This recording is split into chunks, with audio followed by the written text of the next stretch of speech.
Next slide, please. Okay, well, I was asked to give this talk, and I was just given one word to work with, and that word was alien. So what I've decided to talk about is the evolution and standardization of aliens in my lifetime. And that might sound like a strange topic, but I'll explain. First of all, when you mention aliens, the first thing most people want to talk about is, do they exist? And I don't think that's a helpful question here. I think I'm just going to throw that question out. Well, forget about whether they exist or not. Next slide, please. Folklore. Think about folklore and mythology. Every culture's got its folk tales, its myths, its characters. Now this is Western culture. It's just a kind of random selection. So you've got all kinds of people up here. You've got very possibly real humans that may have existed. You've got a flesh and blood American there that was responsible for the deaths of millions of chickens. You've got historical characters that may have existed, people debate that. You've got fertility symbols from pagan eras, advertising logos, fairy tales. You've got all kinds of stuff. But once we got into the space age, kind of post-Second World War, joining this pantheon of characters that we have in our culture, you started to get space aliens. And you got all kinds of space aliens, like 50s B-movie space aliens. We've seen them. If you haven't seen the Lapis Lazuli video yet, check that on YouTube. It's got some classic examples. People in rubber suits looking kind of weird. They look quite laughable now. They were probably quite terrifying at the time. But there was a great diversity of forms that you saw. And in my childhood, in the 70s, we had Doctor Who, we had Star Trek coming from the 60s. Again, mostly humanoid aliens, you know, what costume departments could manage on a limited budget. Humans with extra bits. But occasionally sort of blobby things and more abstract aliens. But the thing was, there was a diversity. There was a diversity of aliens. But then once we got into the 90s, something strange started to happen. Next slide, please. There was this phenomenon of people, mostly North Americans, seriously believing that they'd been abducted by extraterrestrials. And it was a genuine thing that happened. It was a phenomenon. Again, don't worry about the reality of this. These two books kind of were at the core of this phenomenon. So Whitley Strieber's book was his own account of supposedly being abducted by aliens. That's his artist's impression. And John Mack, his book, he was a Harvard psychiatrist or psychologist who was working with people who believed they'd had these experiences. And he was an intelligent man, and he had many different ways he could interpret this, but what he couldn't get past was the fact that their descriptions were all very similar. The types of aliens, the way they looked, the way they behaved, the craft they travelled in, their motives, seeming motives. There was a commonality there, and I think he even started to entertain the possibility that maybe extraterrestrials were genuinely entering the Earth's atmosphere and abducting people. And the description of these aliens, if we were to sort of take an average of it, we've got what then became the sort of classic archetype of 90s aliens. Next slide, please. It's the grey. We all know about the grey. They're these little humanoid things, big heads, skinny, blue-grey skin, these quite menacing, black, glassy, almond-shaped, slanty eyes. They don't look like they're much fun. They're proper aliens. They're not like E.T. or Mr. Spock or the Doctor or Chewbacca. You know, you wouldn't want to hang out with them. They're quite other. They're alien. That's the whole point. But what happened? Where did these aliens come from? And at the time, this is the same time you got rave culture kicking off in the UK in a big way. Next slide, please. And what started to show up all over the place in the sort of, mostly the kind of drug culture, counterculture, which crossed over with electronic music, this logo, it was like a corporate logo. It was everywhere. People had jewellery, they had it printed on clothing, on flyers, and it added this kind of edgy cool to things. It was like, it didn't, well, what does it say? Nobody owned it. It's like a brand. It was like a Nike swoosh or the McDonald's thing or the Rolling Stones lips and tongue thing. But it wasn't about anything. Or it was about aliens, or maybe they exist or something. And I remember this, as I said, rave culture. I remember this day-glow jewellery, and I looked online to see if anyone else remembered that. Next slide, please. Not only do they remember it, you can now get retro 90s alien day-glow jewellery and tie-dyes, so it was a phenomenon at the time. I'm not just imagining this. Also, I'm sure you've all seen a variant on this. Next slide, please. Again, the Take Me to Your Dealer poster, playing on the 50s B-movie, aliens on the White House lawn. We want to come and take me to your leader. We want to deal with your government. governance. No, the aliens now just want to come and get stoned with us and go to the rave. So we've kind of accepted, like, the alien is down with us, you know. And it started to infect design trends. Next slide, please. I noticed car headlights, and I couldn't find the examples I wanted because I don't know cars very well. But you started to get these more slanty-eyed type kind of cars. Now that red, it's probably a bit small, but this red sports car, I mean, that's obviously a bit expensive, but that looks really alien and really menacing in the same kind of way. Compare that to the one from the 50s or 60s, they probably would have made someone just as happy and proud to own. It looks like quite a happy car, doesn't it? I'm getting some feedback here. Right, next up, now even Space Raiders, these cheap and cheerful 10p packets of crisps that I remember in the 80s with this awful kind of mocked up B-movie alien sci-fi theme. In the 90s they rebranded themselves, well, it was about time, but what did they go for? They went for this standard alien archetype, and it's great because nobody owns it, you don't have to pay for the rights to use it, but you're then further propagating this folkloric character. Next slide, please. Even cuddly toys. So the rave generation are now encouraging the next generation to embrace giving children little cute monsters is kind of like the teddy bear thing, you know, you've got this big scary thing, so you give the child a little safe fluffy version and they can feel in control. But these aliens, that's like, who would give that to their, I don't know. It made me, I was a bit suspect about all this. Where is this coming from? What's up with all the aliens? It's like the vampires and the zombies now. Why, maybe someone was behind this. Are we being set up? What's going on? And I wasn't the only one. There was a sort of suspicion around something wasn't quite right. But I think to really understand the phenomenon, of the abductions, or the stories, and also this kind of standardization of the alien into this one format, we have to look at the next slide. Terence McKenna, who probably would have hated being described as a psychedelic prophet, but he was a kind of free-thinking psychedelic enthusiast, and he's been, undermined by his rather unnecessary theory about fractal time waves and the end of the space-time continuum at the end of 2012, because it didn't happen. But he shouldn't be dismissed, because he had a lot of good and interesting things to say. He had a lot of things to say, and he knew a lot of things, particularly about, next slide please, this thing called DMT. It's a very powerful psychedelic. Some of you may have heard of it, some of you may have even experienced it. N,N-dimethyltryptamine, one of the most powerful psychedelics known to man, extracted from plant materials. They use it in crystalline form. You can brew it up with other plants and have it in a sort of ayahuasca form, and then it's a kind of slow release version. Or you can smoke the crystal, which is what Terence McKenna ended up doing. He was involved in 60s experiments, 60s US government experiments, and or a friend was and got some for him, something like that. But he did an awful lot of it. And most people would probably only do it once or twice. It's so powerful, it's not something you can kind of get a habit of doing. But he was quite intrepid, and he learned to navigate this kind of crazy infinite dimensional hyperspace that you get thrust into for about 15 minutes by smoking this stuff. And he got so familiar with the space that after a while he got to meet certain beings that apparently dwelled there, and he described them as machine elves, and he said they were part language, part machine and part biology, and they spoke in this kind of higher dimensional geometric visual language, and they wanted to show you something. And his descriptions, I've read enough of his descriptions and other people's descriptions which match them, that it makes me, the way I would describe it to you is like you live in a downstairs flat and you don't even know there's an upstairs. But upstairs is like Canterbury Cathedral times 1,000,000, and there's these weird beings up there doing stuff you're never going to understand.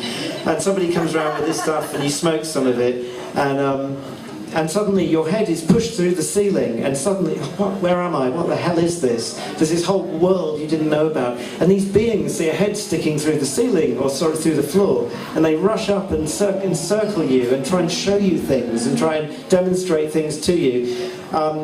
And you've got this brief moment of contact with these very otherworldly beings in this hyper-real environment. Everyone who's experienced this seems to emphasize its reality. It seems as real as this. It's like someone's just changed the channel in your consciousness. Next slide, please. But one of the things that McKenna observed, and which has since been sort of further developed by Rick Strassman, this researcher, with his book and film, The Spirit Molecule, is the similarity with near-death experiences. So people you've heard about these, I'm sure, when people have almost died, but then they've been yanked back from death in some emergency medical situation, and they have this amazing memory of travelling through this tunnel of golden light to this garden or paradise or amazing palatial space, and there are angels or there are their ancestors or their beloved departed ones. And some people would interpret that, if they were religious, as that they've been to heaven. If they weren't religious, maybe that would make them religious, or maybe they'd come up with some sceptical explanation. But in any case, McKenna noticed the similarity between the DMT trip and the near-death experience. And he also noted that it's been shown that DMT exists in the body anyway. If you've never had any, it's in you. We all have it in our bodies. It's manufactured almost certainly by the brain. The best hypothesis at the moment is it's the pineal gland, which is like your third eye. And it's in us, and so it's possible. One theory suggests it's the mechanism behind dreaming, because dream logic and DMT logic are quite similar. But so McKenna's idea was that on the threshold of death, when your brain is convinced that that's it now, you've only got a microsecond left, it squirts some DMT out to give you this amazing psychedelic experience. And hence people who are then retrieved from the edge of death remember this and try and interpret it. Why that would be the case is very mysterious. There's no Darwinian explanation as to why we would have evolved that kind of thing. It doesn't have any survival value, so it's just a very interesting phenomenon. But McKenna also noticed the similarity with the alien abduction experiences, in that the encounters with these beings, I mean, it was a more fear-based experience, the alien abduction, but you were similarly taken into this otherworldly space surrounded by beings that wanted to interact with you, sometimes in quite unpleasant ways I won't go into.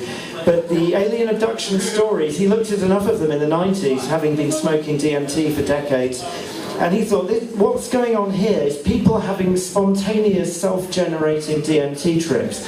And the sort of scenario he suggests is, you're driving across America, you've been driving all day, it's getting dark, you're getting fatigued, and you've just been staring at the road, and you're kind of starting to almost trip out a bit. And it's getting dark, and there's no one around, and there's middle of nowhere in Nebraska, and you see a light suddenly out of nowhere. You've just maybe come up over the brow of a hill, or you've caught the reflection of something, but you have a moment of panic, and then the panic makes you panic. You know how that can happen? You get that jolt of fear, and then you start thinking, well, what's happening? So you pull over to the side of the road just to kind of calm down, but you don't. You go into a kind of downward panic spiral, and then for some reason we don't understand, your brain does the DMT release, and 15 minutes later you're like, what the hell just happened? You've had this hyper-real experience, not a dream, not some woozy hallucination, and there was these beings, they were doing stuff to you, and there was this weird space. So McKenna said, okay, the UFO experience is, the abduction experience is a self-generated DMT experience, and it's nothing new. So let's look at the evolution of the craft which the supposed alien abductors travel in. Next slide, please. So this is your classic 1950s B-movie flying saucer. This is based on late 40s,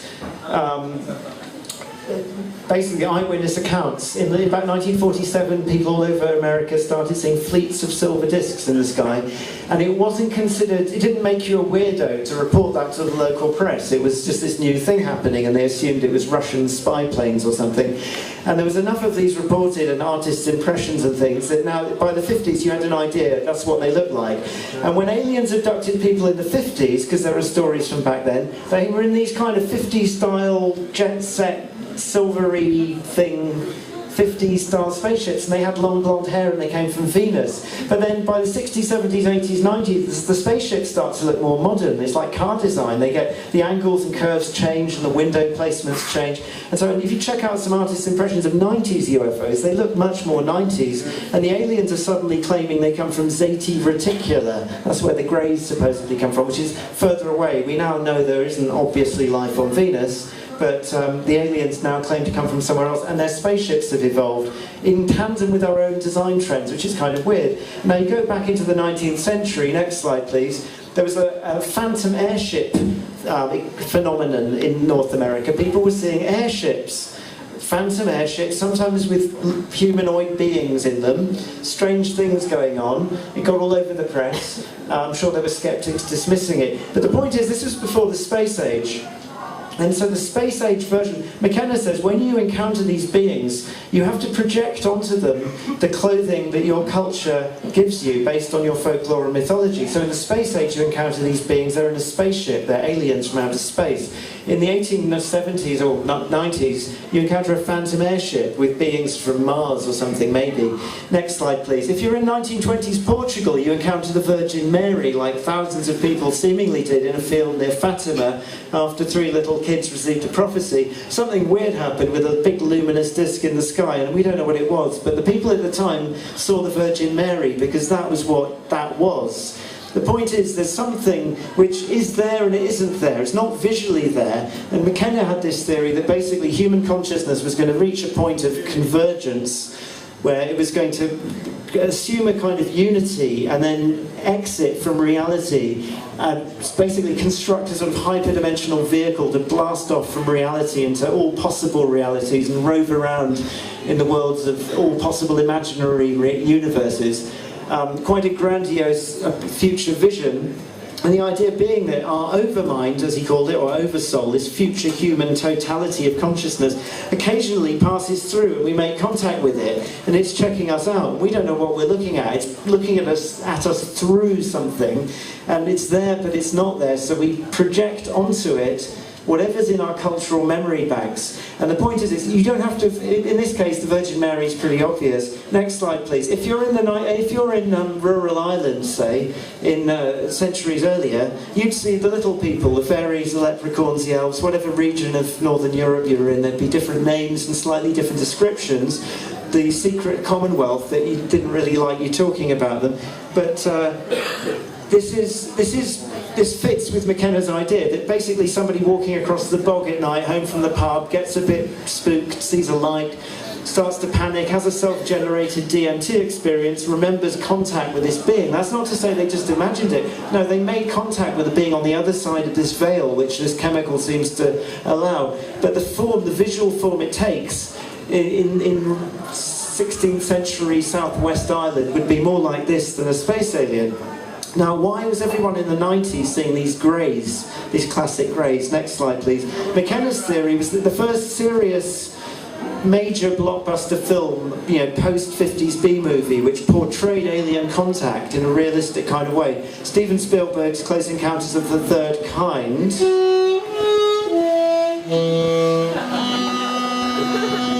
featured these little humanoids, and they're pretty close to the greys. I mean, the eyes are a bit wrong, but they give you the general idea. And the idea is this went into millions and millions of pairs of eyes and burned itself into many people's consciousness. It's a powerful film. And even people that didn't see that film are going to be affected. It kind of sort of embeds itself in this cultural memory bank, this collective unconscious that we all have access to. Next slide, please. These ideas aren't as wacky as they might seem, in that Jung, who's taken fairly seriously in psychology, came up with this idea of the collective unconscious, this shared zone of imagination that we all have access to. And it wasn't just him. Next slide. Henri Corbin, French theologian, studied Islamic mysticism from the 12th and 13th centuries and came up with this idea of the mundus imaginalis.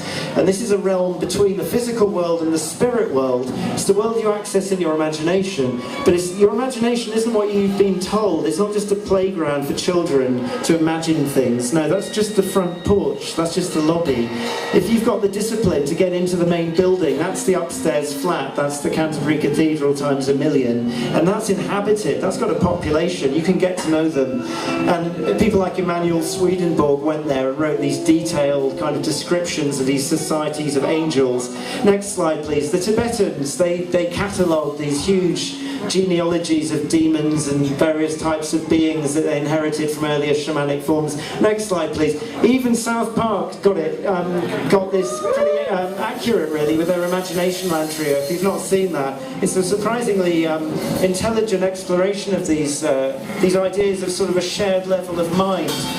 So, where will, if these beings, if we're encountering something completely outside us, and it doesn't have any visual form, and we've been in the space age, so we've been seeing space aliens, But the space age is kind of defunct now. No one really believes we're going to go off and populate other planets and galaxies.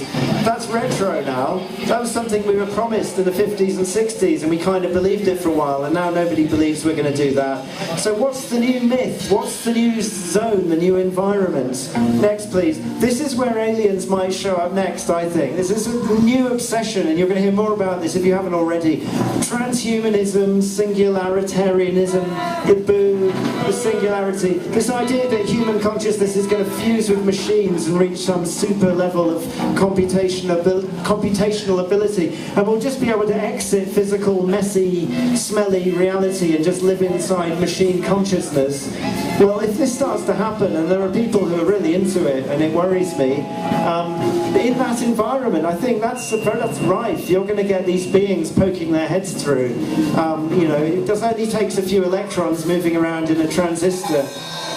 So when you're dealing with artificial intelligences and you don't know if someone's human or they're not, if they're a machine, maybe there's something else again. So watch out for the aliens if you go into virtual reality. So, in conclusion, although we can't rule out that there might actually have been alien meddling in human affairs, I'm talking about real physical aliens from outer space now. If you look at ancient mythology, plenty of stories of gods from the sky coming and messing with us. And there's a lot of dodgy literature on that, but there's also some intelligent stuff too. If you check out Robert Temple's work on the Dogon people of Africa and their awareness of the Sirius star system, that's pretty convincing. Anyway, so it might be there's aliens outside in outer space too. There's also kind of more of a New Age cult belief that there are these benevolent aliens. They're usually from the Pleiades. They're kind of watching over us. They're delivering us messages of love and truth and light through channelers who all seem to live in California, and they've supposedly been preventing us from destroying ourselves because this Earth is this precious library of genetic material, which is a higher dimensional form of information storage. So that might be true, I don't know, I haven't got an opinion. There's also the theory that we might be getting set up for a fake alien invasion, because can you tell anymore if something's real or not? I mean, if you've been paying attention, you'll know what I mean. There's a lot of fictionalized news these days. So, that might all be true, but basically the aliens, the mainstream alien encounters I've been talking about through the ages in all their forms, fairies, phantom airships, greys, Venusians with long blonde hair, all of them are... I've lost my thread. They're all, I know, sorry. They're inner space aliens. They're not outer space aliens. They are inner space aliens. So, what's all this? We're here to listen to music. What's all this got to do with music? I've asked myself. And really, the best thing we've got to go on really is the Celtic fairy traditions, which was, you know, that was contact with these other worlds. And there were a lot of, next slide please, stories of fiddlers, usually drunken fiddlers coming home from the pub, and they're walking across some bog and they see a light, and then a fairy fiddler comes out and teaches them a tune, and they go home and wake up like, wow, did that really happen? But they still remember the tune, and they go down the pub and they introduce the tune to their friends. The tune becomes part of the repertoire. So there is actually music in the Irish folk repertoire, supposedly of alien origin, if you call it that. These days, probably of all the genres of music, most alien-friendly, I'd say the psytrance scene is carrying on that techno tradition of embracing the alien. Got to give a shout to Hawkwind, space rocks, dating back to 1969, embracing the inner alien, outer alien thing, long before even I was born. And the Pleiadians apparently have got music. You can buy CDs of music channeled from the Pleiades, but it sounds surprisingly like inept New Age music, so I wouldn't recommend that. If I was going to recommend somebody to act as a kind of ambassador, musical ambassador, because music's been used, well, in Close Encounters of the Third Kind, music was used to communicate with aliens, and music is basically an expression of number, relationships between number expressed through time. Harmony and rhythm are all about number and time, and number is the one thing that would cut across all worlds or reality. So outer space aliens, inner space aliens could very possibly have something like music. So next slide please. My first choice would be Sun Ra, the great psychedelic band leader, free jazz. And there's a line from one of his songs, which, I mean, he claimed to be from the planet Venus and be thousands of years old, and he came across as somewhat ridiculous, probably, in some people's eyes, but he knew what was going on, and he said, "There are other worlds they have not told you of. They wish to speak to you. They wish to speak to you." So if we were going to have a conversation, Sun Ra passed away in 93, left this earthly reality. If we're going to speak back to these other worlds, I can't think of a better set of musical denizens than these people.